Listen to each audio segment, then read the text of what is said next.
গাড়ি ছাড়ার পর রঞ্জনবাবু মিনিট খানেক শুধু কামরার মধ্যে পায়চারি করলেন। এই সুখ বহুকাল পাননি তিনি।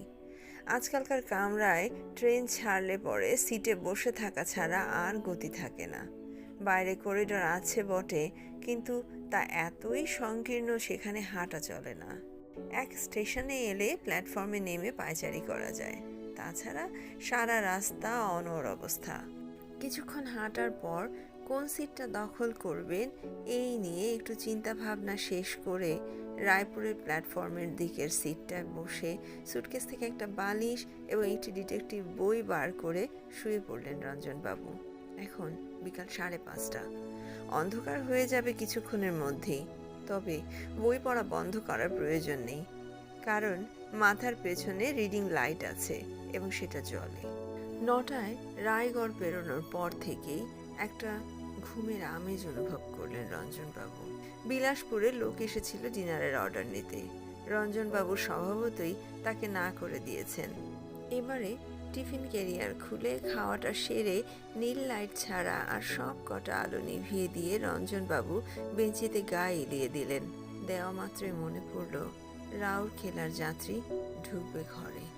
আজকাল করিডোর ট্রেনে ফার্স্ট ক্লাসে কোনো যাত্রী উঠলে কন্ডাক্টর গার্ডই তার ব্যবস্থা করে দেয়। এই পুরনো গাড়িতে তাকেই উঠে দরজা খুলে দিতে হবে। তাহলে কি দরজা লক করবেন না যদি ঘুম না ভাঙে? ক্ষতি কি লক না করলে? যিনি আসবেন তিনি না হয় লক লাগিয়ে দেবেন। আর এমন কিছু মাঝরাত্রির নয় তো। রাউকেলা আসে বোধহয় 10:30 নাগাদ। চিন্তার কোনো কারণ নেই। আর এমন কিছু মাঝরাত হয়নি তো। রাউকেলা আসে বোধহয় 10:30 নাগাদ। চিন্তার কোনো কারণ নেই। বেদম বেগে ছুটে চলেছে বোম্বাই মেল। কামরার দোলা নিতে কারুর কারুর ভালো ঘুম হয় না, কিন্তু রঞ্জনবাবুর হয়। কোথায় যেন পড়েছিলেন যে মা শিশুকে কোলে দোল দিয়ে ঘুম পাড়ানোর মতো স্মৃতি শিশু বড় হলেও তার মনের মধ্যে লুকিয়ে থাকে। তাই ট্রেনের দোলানিতে ঘুম পাওয়াটা মোটেই অস্বাভাবিক নয়। ছেলেবেলায় ফার্স্ট ক্লাসে খাওয়া কেলনারের চিকেন কারি অ্যান্ড রাইস আর কাস্টার্ড পুডিংয়ের মধুর স্মৃতি রোমন্থন করতে করতে রঞ্জনবাবু নিদ্রাসাগরে তলিয়ে গেলেন। ঘুমটা ভাঙল খোলা জানালার বাইরে থেকে ফেরিওয়ালার ডাক শুনে। প্ল্যাটফর্মের ল্যাম্পপোস্ট থেকে আলোর রশ্মি তেরচা করে কামরায় ঢুকে তার নিজের শরীর এবং মেঝের খানিকটা অংশে পড়েছে। হিন্দু চায়, হিন্দু চায়। কি আশ্চর্য!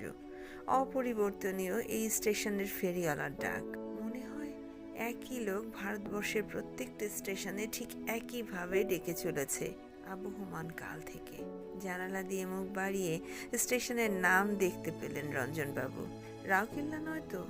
নামটা মনে পড়তেই রঞ্জনবাবুর চোখ চলে গেল বেঞ্চির বিপরীত দিকে। একটা টুংটুং আওয়াজ কানে এসেছিল ঘুমটা ভাঙা মাত্র। এবার আবছা নীল আলোয় দেখলেন একটা লোক বসে আছে বেঞ্চিতে। তার সামনে দুটো বোতল আর একটি গ্লাস। গ্লাসে পানিও ঢাললেন ভদ্রলোক এই মাত্র। এবার সেই পানিও চলে গেল তার মুখের দিকে। মদ খাচ্ছেন নাকি সহযাত্রী? উনিই কি রাউকেল্লায় উঠেছেন? এটা কি তাহলে চক্রধরপুর? বড় স্টেশন বলেই তো মনে হচ্ছে। রঞ্জনবাবু আগন্তুকের দিকে চেয়ে দেখলেন মুখটা স্পষ্ট দেখা যাচ্ছে না, তবে একটা বেশ তাগড়া গোঁফ রয়েছে ভদ্রলোকের, সেটা বোঝা যায়। পরনে শার্ট প্যান্ট, তবে নীল আলোতে তাদের রং বোঝা মুশকিল। রঞ্জনবাবুকে নড়াচড়া করতে দেখেই বোধহয় আগন্তুক তার সম্বন্ধে হঠাৎ সচেতন হয়ে উঠলেন। মদের গন্ধ পাচ্ছেন রঞ্জনবাবু। তার নিজের ওসব বদ অভ্যাস নেই, কিন্তু চেনাশোনার মধ্যে অনেকেই ড্রিঙ্ক করে। পার্টি টার্টিতেও যেতে হয় তাকে, কাজেই কোন পানীয়র কি গন্ধ সেটা ভালোভাবেই তিনি জানেন। ইনি খাচ্ছেন হুইস্কি। You there! সোজা রঞ্জনবাবুর দিকে মুখ করে ঘরে গলায় ডাক দিয়ে উঠলেন ভদ্রলোক। গলা এবং উচ্চারণ শুনে রঞ্জনবাবুর বুঝতে বাকি রইল না যে যিনি উঠেছেন তিনি হচ্ছেন সাহেব। এই গলার দানাই আলাদা। You there! আবার হাঁক দিয়ে উঠলেন অন্ধকারে বসা সাহেবটি। নেশা হয়ে গেছে এর মধ্যেই, নইলে তার এত মেজাজের কি কারণ থাকতে পারে? আপনি কিছু বলতে চাইছেন কি? ইংরেজিতে প্রশ্ন করলেন রঞ্জনবাবু।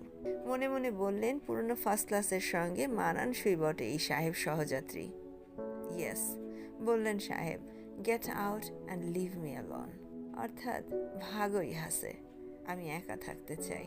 এবার রঞ্জনবাবু বুঝলেন যে সাহেবের নেশাটা বেশ ভালোভাবেই হয়েছে, কিন্তু কথাটা তো একটা উত্তর দিতে হবে। যথাসাধ্য শান্তভাবে বললেন, আমারও রিজার্ভেশন রয়েছে এই কামরায়, আমরা দুজনেই থাকবো, তাতে ক্ষতিটা কি? গার্ডের হুইসেলের সঙ্গে সঙ্গে ট্রেনের ভো শোনা গেল, আর পর মুহূর্তেই এক ঝাঁকুনি দিয়ে বোম্বে মেল আবার রওনা দিল। রঞ্জনবাবু আর চোখে স্টেশনের নামটা দেখে নিলেন, চক্রধরপুরই বটে। এখন ঘরে নীল লাইট ছাড়া আর কোনো লাইট নেই। রঞ্জনবাবু সাহেবটিকে একটু ভালো করে দেখার জন্য এবং মনে আরেকটু স্বস্তি আনার জন্য অন্য বাতি জ্বালানোর উদ্দেশ্যে সুইচের দিকে হাত বাড়িয়েছিলেন, কিন্তু সাহেবের ডোন্ট হুঙ্কার তাকে নিরস্ত্র করল। যাই হোক, এতক্ষণে রঞ্জনবাবুর চোখে অন্ধকার সয়ে গেছে, এখন সাহেবের মুখ অপেক্ষাকৃত স্পষ্ট। গোফ জোড়াটাই সবচাইতে আগে চোখে পড়ে, চোখ দুটো কোটরে বসা, নীল আলোতে গায়ের রং ভারী ফ্যাকাশে মনে হচ্ছে।